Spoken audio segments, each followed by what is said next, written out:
Welcome back to Palnadu ప్రజానాడి channel. మీడియాతో మాట్లాడుతున్న మాజీ మంత్రి విడుదల రజని ఇప్పుడు ఆ లైవ్ చూద్దాం. అనంతపురం జిల్లాలో తన్మయ్య అని చెప్పేసి ఒక ఇంటర్మీడియట్ చదువుతున్నటువంటి ఒక బాలిక, ఆ అమ్మాయి మిస్సింగ్ అని చెప్పేసి వాళ్ళ పేరెంట్స్ జూన్ 3న అంటే 6 రోజుల కింద అక్కడ ఉన్నటువంటి లోకల్ పోలీస్ స్టేషన్లో ఆ అమ్మాయి మిస్సింగ్ అని చెప్పి కంప్లైంట్ ఇవ్వడం జరిగింది. ఆ కంప్లైంట్ ఇచ్చిన దగ్గర నుంచి చూస్తుంటే 6 days అంటే ఈ రోజున పోలీసులు ప్రిలిమినరీగా మనకేం చెప్తున్నారంటే, ఇప్పుడు తన పైన బీర్ సీసాలతో కొట్టేసి గాయాలతో తను చనిపోయింది అని చెప్పి ప్రిలిమినరీగా తెలుస్తుందని చెప్పి ఈ రోజున తను చనిపోయింది అని చెప్పి ఈరోజు ప్రకటించినటువంటి విషయం ఈరోజు రాష్ట్రంలో మనం అందరం చూస్తున్నాం. అంటే ఒక్కసారి ఆలోచన చేయండి, 6 రోజుల కింద ఇచ్చినటువంటి కంప్లైంట్ ఆ టైంలో మిస్సింగ్ అని ఒక ఎస్టీ బాలిక ఇంటర్మీడియట్ చదువుతోంది, తను మిస్ అయింది అని చెప్పి బాధతో పోలీస్ స్టేషన్ని అప్రోచ్ చేస్తే పోలీసులు వాళ్ళ యొక్క ఇర్రెస్పాన్సిబుల్ వల్ల, వాళ్ళ యొక్క కేర్లెస్నెస్ వల్ల ఈ రోజున 6 రోజుల తర్వాత తిరిగి చూస్తే తను షీఈ్ నో మోర్, తను చనిపోయింది. పోలీసులు కనుక ఇంత శ్రద్ధ పెట్టున్నా, ఒక స్పెషల్ టీమ్స్ని దింపి ఆ మిస్సింగ్ అమ్మాయి కోసం ట్రేస్ చేస్తున్నా ఈ దారుణం జరిగేది కాదేమో. ఈరోజు ఏమాత్రం కూడా పట్టించుకోనటువంటి పరిస్థితుల్లో మనం చూస్తే ఆ అమ్మాయి ప్రాణాలతో లేదు, ఆ ఫ్యామిలీ అమ్మాయిని కోల్పోయింది. I convey my deep condolences to her family members. అంటే ఒక్కసారి ఆలోచన చేయండి, స్పష్టంగా లా అండ్ ఆర్డర్ ఫెయిలియర్. ఇది పోలీసుల ఫెయిలియర్ కాదా అని నేను అడుగుతా ఉన్నాను. ఇప్పుడు ఏమన్నా అడిగితే 100 కారణాలు చెప్తారు, 100 కారణాలు స్టార్ట్ చేస్తారు. ఎందుకు స్టార్ట్ చేస్తారంటే వాళ్ళు ఫెయిల్ అయ్యారు కాబట్టి. ఈ పోలీస్ యొక్క ఫెయిల్యూర్ని కప్పిపుచ్చుకునేందుకు చేసేటువంటి ప్రయత్నంలో భాగంగా అనేక సాకులతో, కారణాలతో వాళ్ళు ఇక మొదలు పెడతారు. ఇదొక్కటే కాదు, రాష్ట్రంలో ప్రతిరోజు ఈ ఏడాదిగా ఎక్కడో అక్కడ ఏదో ఒక సంఘటన, ఇలాంటివి ఏదో ఒక ఇన్సిడెంట్ జరుగుతూనే ఉన్నాయి. ఈ ఏటి మీద కూడా ఈ యొక్క కూటమి ప్రభుత్వానికి ఏటి మీద కూడా ఇంట్రెస్ట్ లేదు. వేటిని పట్టించుకుందామని కానీ, అదుపు తప్పిన లా అండ్ ఆర్డర్ విషయంలో ఈరోజు పోలీస్ స్టేషన్లకు వెళ్తే ఏంటి పరిస్థితి? ఈరోజు ఒక కంప్లైంట్ ఇచ్చిన ఒక సామాన్యుడు ఆ కంప్లైంట్ తీసుకోవాలన్నా, ఆ కంప్లైంట్ కన్సిడర్ చేయాలన్నా ప్రతి చోట ఎమ్మెల్యే ఆఫీస్ నుంచి చెప్తే కానీ ఆ పోలీస్ స్టేషన్లో ఆ కంప్లైంట్ని, సామాన్య ప్రజలు ఇచ్చేటువంటి ఆ కంప్లైంట్ని కన్సిడర్ చేసే పరిస్థితి లేదు. ఈ కూటమి ప్రభుత్వం ఏర్పడ్డాక సామాన్యుడికి స్వేచ్ఛ లేదు ఈ రాష్ట్రంలో అని స్పష్టమవుతా ఉంది. ఇలాంటి పరిస్థితుల్లో ఎవరికి కూడా న్యాయం జరగట్లేదు. ప్రతి ఒక్కరూ సఫరర్సే, ప్రతి ఒక్కరూ విక్టిమ్స్గా ఈ కూటమి ప్రభుత్వం వచ్చాక ఈరోజు అల్లాడిపోతున్నారనేది స్పష్టం చేస్తూ ఉన్నాం. ఇన్ని జరుగుతున్నాయి. ఈరోజు చెప్తుంది ఒకటి, ఈరోజు జరిగినటువంటి ఇన్సిడెంట్. ఇలా ప్రతి జిల్లాలో ప్రతిరోజు ఏదో చోట ఒక ఇన్సిడెంట్ జరుగుతుంది.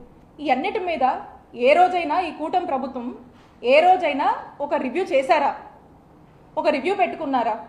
ఈ జరుగుతున్న వాటిని ఎలా కంట్రోల్ చేయొచ్చు, ఏం చేస్తే బాగుంటుందని ఏదైనా ఒక ఆలోచన చేశారా? లేదు, చేయలేదు, చెయ్యరు. ఎందుకంటే మీకు కావాల్సిందల్లా డైవర్షన్ పాలిటిక్స్. ఎందుకు మీరు చెయ్యరంటే మీలో నిజాయితీ లేదు. మీలో నిజాయితీ ఉంటే, మీలో పని చెయ్యాలి, ప్రజలకు మేలు చేయాలి అనేటువంటి ఒక ఆలోచన ఉంటే, మీ పోలీసు వ్యవస్థని, ఇన్స్టిట్యూషన్స్ ఏ విధంగా ఫంక్షన్ అవ్వాలి, ఆ విధంగా ఫంక్షన్ అవ్వాలి అనేటువంటి ఒక ఆలోచన మీకుంటే మీరు చేసి ఉండేవారేమో. కానీ అది లేదు. ఎందుకంటే ప్రస్తుతం మీకు కావాల్సిందల్లా డైవర్షన్ పాలిటిక్స్. దాని మీదే మీ ఫోకస్ ఉంది. అది ఎంతలా ఉందంటే, ఆ డైవర్షన్ పాలిటిక్స్ రీసెంట్గా మనం చూసాం. సాక్షి డిబేట్లో ఒక జర్నలిస్టు వాళ్ళు మాట్లాడే భావంగా ఏదో మాట్లాడారు. ఆ మాట్లాడిన దాన్ని తప్పని చెప్పి, ఖచ్చితంగా మేమందరం కూడా తప్పని చెప్తున్నాం. ముమ్మాటికి అతను మాట్లాడింది తప్పు, అతను మాట్లాడింది తప్పని సాక్షి తన వివరణ ఇచ్చింది. ఆ జర్నలిస్ట్ మాట్లాడినటువంటి మాట తప్పని వైఎస్ఆర్ కాంగ్రెస్ పార్టీ అతని మాటలు తప్పని చెప్పి ఒక ప్రకటన కూడా ఇచ్చింది. నా వ్యక్తిగత అభిప్రాయం కూడా అతను మాట్లాడినటువంటి మాటలు ముమ్మాటికి తప్పే. దీన్ని మేము సమర్థించట్లేదు. అయినప్పటికీ కూడా ఒకవైపున సాక్షి తప్పని చెప్తుంది, వైఎస్ఆర్ కాంగ్రెస్ పార్టీ తప్పని చెప్తుంది, మేమంతా కూడా తప్పని చెప్తూ ఉంటే ఇదేది పట్టనట్టు ఇందులో కూడా టీడీపీ వాళ్ళు రాజకీయాన్ని వెతుక్కొని అటు సాక్షిని తప్పుపడుతూ వైఎస్ఆర్ కాంగ్రెస్ పార్టీని తప్పుపడుతూ మా నాయకుడు జగన్మోహన్ రెడ్డి గారిని ఇందులోకి లాగుతూ మా భారతమ్మను ఇందులోకి లాగుతూ ఇందులో రాజకీయం చేసేటువంటి ప్రయత్నం చేస్తున్నారు. మేము తప్పని చెప్పినా కూడా ఏమీ పట్టనట్టు ఇందులో రాజకీయం వెతుక్కొని చేస్తున్నారు. ఏమనాలి దీన్ని? మేము మా నాయకుడు జగన్మోహన్ రెడ్డి గారికి మా భారతమ్మకు ఈ జర్నలిస్టు మాట్లాడినటువంటి మాటలకు సంబంధం ఏంటని నేను అడుగుతా ఉన్నాను. ఇది తప్పని మేము ఖండిస్తూ ఉంటే అయినా కూడా పదే పదే రాజకీయంగా కల్పించుకొని దీన్ని ఎందుకు మా వాళ్ళ మీద, మా నాయకుడి మీద, మా భారతమ్మ మీద రబ్ చేసే ప్రయత్నం చేస్తున్నారు అని చెప్పి మిమ్మల్ని అడుగుతా ఉన్నాము. మేము స్పష్టంగా తెలియజేస్తున్నాం, మేము స్పష్టంగా డిమాండ్ చేస్తున్నాము. మేము తప్పు ఈ విషయం అని చెప్పి మా సాక్షి తరఫున, మా సాక్షి ఛానల్ తరఫున, వైఎస్ఆర్ కాంగ్రెస్ పార్టీ తరఫున మేమందరం కూడా తప్పని చెప్తూ ఉన్నాము. మీరు అయినప్పటికీ కూడా దీన్ని పదే పదే రాజకీయం చేస్తూ ఏదైతే తీరులో వెళుతున్నారో దీన్ని మీరు వెళుతున్నటువంటి తీరుని దీన్ని ఇది కరెక్ట్ కాదు అని చెప్పి మేము చెప్తా ఉన్నాము. దీన్ని రాజకీయం చేయడం కరెక్ట్ కాదని తెలియజేస్తా ఉన్నాము. దీన్ని రాజకీయం చేస్తూ ఏదైతే చేస్తున్నారో అసలుగా మహిళల్ని మీరు అవమానించేటువంటి ఒక కార్యక్రమం చేస్తున్నారని తెలియజేస్తున్నాం. ఇవి ఎంతలా ఉన్నాయంటే ఈ రోజున మనం చూస్తూ ఉన్నాము. ఈ డైవర్షన్ పాలిటిక్స్ ఎంతలా ఉన్నాయంటే సీనియర్ జర్నలిస్ట్ కేఎస్ఆర్ గారు వారు 5 దశాబ్దాల నుంచి జర్నలిస్ట్గా ఉన్నారు. 50 ఏళ్ల నుంచి ఒక సీనియర్ జర్నలిస్ట్గా ఎంతో విలువలతో ఓ చక్కటి ఇమేజ్ని క్యారీ చేస్తూ వారి యొక్క జర్నలిజంని కొనసాగిస్తున్నారు. అలాంటి ఒక వ్యక్తి ఏ రోజు ఏ విషయంలో కూడా ఒక ఎక్స్టెంట్కి మించి వెళ్ళి మాట్లాడేటువంటి మనస్తత్వం కాదైంది. న్యూట్రల్స్ కూడా తన్ని అప్రిషియేట్ చేసేటువంటి విధంగా తన యొక్క జర్నలిజం కొనసాగించారు వారి యొక్క దీంట్లో. అలాంటి వ్యక్తిని ఈ రోజున అరెస్ట్ చేశారు. అంటే ఈ రెడ్ బుక్ పాలన ఎక్కడ దాకా వచ్చిందంటే ఈరోజు జర్నలిస్టుల వరకు కూడా వచ్చింది. ఈ రెడ్ బుక్ పాలన ఎవరికి కూడా అతీతం కాదు అని ఈరోజు ఒక పరాకాష్ఠకి చేరింది అని చెప్పడానికే ఈరోజు ఈ కేఎస్ఆర్ గారి అరెస్ట్ని మనం చూడొచ్చని తెలియజేస్తున్నాము. ఏడాది కాలం నుంచి మనం చూస్తూ ఉన్నాము. ఏదైతే ఈ రెడ్ బుక్ పాలన మొదలుపెట్టారో సామాన్య కార్యకర్తల దగ్గర నుంచి వైఎస్ఆర్ కాంగ్రెస్ పార్టీ యాక్టివిస్టులు, సోషల్ మీడియాలో యాక్టివ్ ఉన్న వాళ్ళు, నాయకులు, మాజీ ఎమ్మెల్యేలు, మాజీ మంత్రులు, మాజీ ఎంపీలు, ఐఏఎస్లు, ఐపీఎస్లు ఈరోజు ఒక జర్నలిస్ట్ దగ్గరకు వచ్చింది. అంటే ఒక్కసారి ఆలోచన చేయండి ఏ విధంగా పరాకాష్ఠకి రెడ్ బుక్ పాలన చేరిందనేది. మరి ఈ రోజున ఆయన చూస్తే అందరూ చూశారు లైవ్లోనే. అది ఈవెన్ కేఎస్ఆర్ గారు వారు ఈ మాటలు మాట్లాడకపోయినా ఆ జర్నలిస్ట్ మాట్లాడినటువంటి మాటలకి కేఎస్ఆర్ గారు లైవ్లో సారీ చెప్పారు. అండ్ పైగా ఆ యొక్క డిస్కషన్ని ఆపే ప్రయత్నం కూడా చేశారు. అందరికి తెలుసు. ఇక్కడున్న మీ జర్నలిస్ట్ని కూడా అడుగుతా ఉన్నాను, ఈరోజు జర్నలిస్ట్ దాకా వస్తారా? జర్నలిస్టులకు ఈ విధంగా ఇలా అరెస్ట్ చేసేదాకా వెళ్తారా? ఆయన చేసిన తప్పేంటండి? అంటే ఒక్కసారి ఆలోచన చేయండి. ఏ విధంగా భయభ్రాంతులకు గురి చేస్తూ ఒక టెర్రర్ని క్రియేట్ చేస్తూ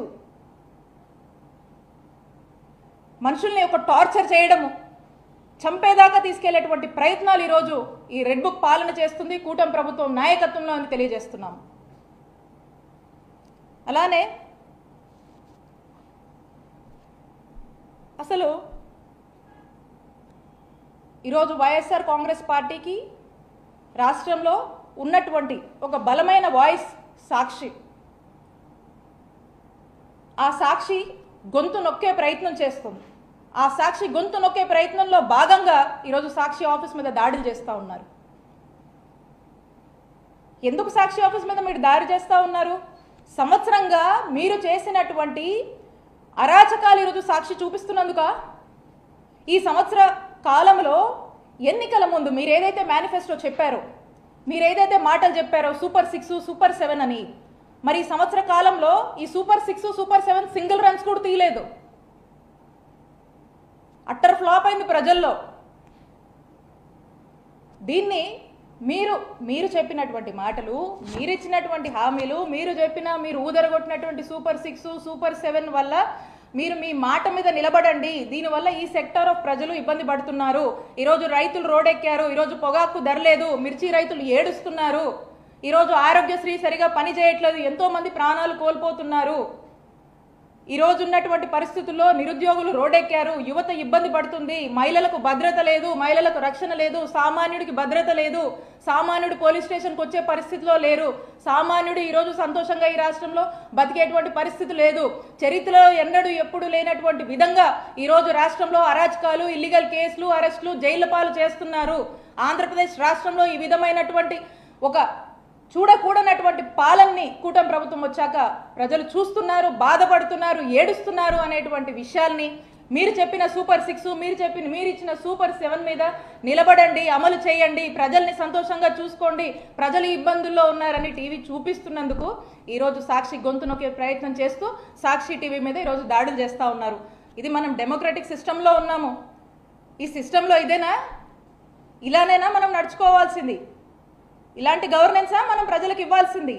ఇలాంటి ఒక చెప్పకూడని, వినకూడని, చూడకూడనటువంటి పాలనని ఈరోజు ఆంధ్రప్రదేశ్ రాష్ట్ర ప్రజలకు అందిస్తున్నందుకు ఒక్కసారి ఆలోచించుకోవాలి. కూటమి ప్రభుత్వం వాళ్ళ గ్రాఫ్ ఎక్కడికి పడిపోయిందో, సంవత్సరంలో భారతదేశంలో ఎక్కడ ఏ రాష్ట్రంలో రానటువంటి అసంతృప్తిని కానీ వ్యతిరేకతను కానీ మూటగట్టుకున్నటువంటి పార్టీగా, మూటగట్టుకున్నటువంటి ప్రభుత్వంగా ఈ కూటమి ప్రభుత్వం మిగిలిపోతుందనేటువంటి విషయాన్ని వాళ్ళు తెలుసుకోవాలి అని తెలియజేస్తున్నాను.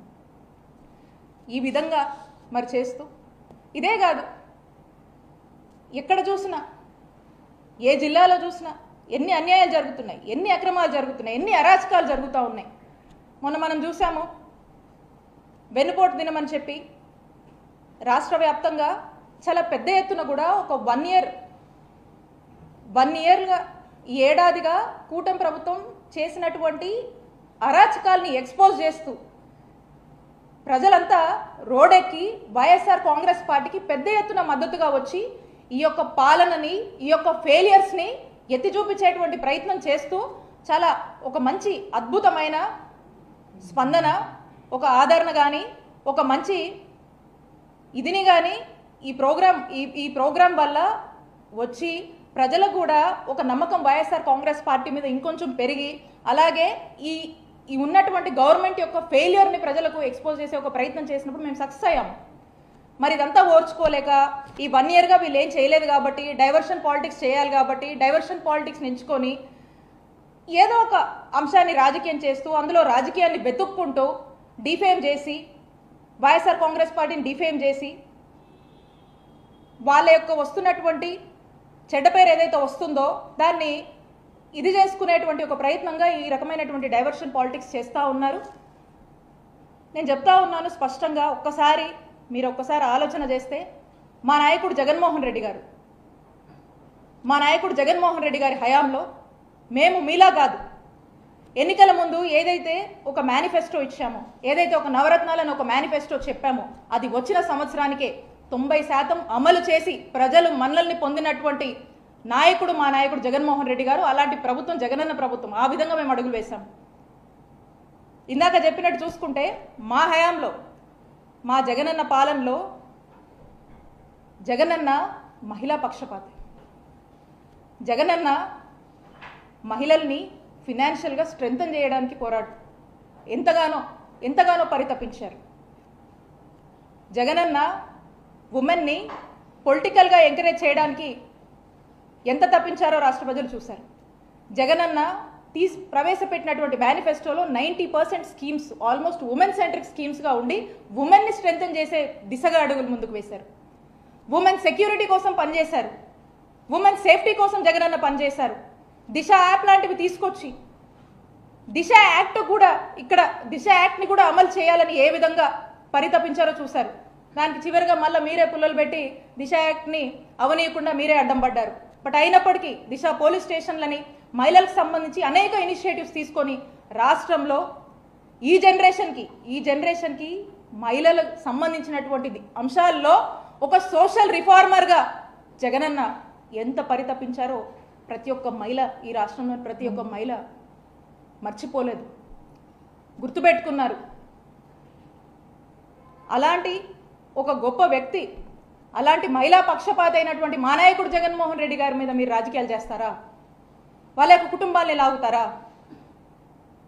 ప్రజలన్నీ గమనిస్తున్నారు. నేను ఒకటే చెప్పదలుచుకున్నాను, ప్రతి ఒక్కరమో విక్టిమ్సే. ఈ రోజున వైఎస్ఆర్ కాంగ్రెస్ పార్టీలో యాక్టివ్గా పనిచేశామంటే ఇంక్లూడింగ్ నాతో సహా మేమంతా కూడా విక్టిమ్సే, మేమంతా కూడా సఫరర్సే. అనేక ప్లాట్ఫామ్స్లో మీరు మమ్మల్ని ఇబ్బంది పెట్టినటువంటి తీరు మమ్మల్ని ఎంత బాధించుంటుందో, మా కుటుంబాలను ఎంత బాధించుంటుందో. మీకు ఫ్యామిలీస్ ఉన్నాయి, ఒక్కసారి ఆలోచన చేయాలి.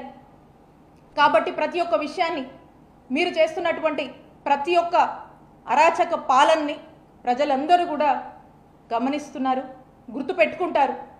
ఇదంతా కూడా ప్రజల్లో ఒక రైజింగ్ రియలైజేషన్ అనేది ఏర్పడుతుంది, ఒక రైజింగ్ రియలైజేషన్కి దారితీస్తుంది. ఒక రైజింగ్ యాంగర్ కూడా ప్రజల్లో మొదలైంది. ఈ రైజింగ్ రియలైజేషన్, ఈ రైజింగ్ యాంగర్ ఏదైతే ఉందో ఖచ్చితంగా ఏదో ఒక రోజు సమయం వచ్చినప్పుడు ఇది మీకు గుణపాఠంగా మిగిలించబోతుంది అని చెప్పి మీకు హెచ్చరిస్తున్నాం. Thank you. Any questions? Thank you.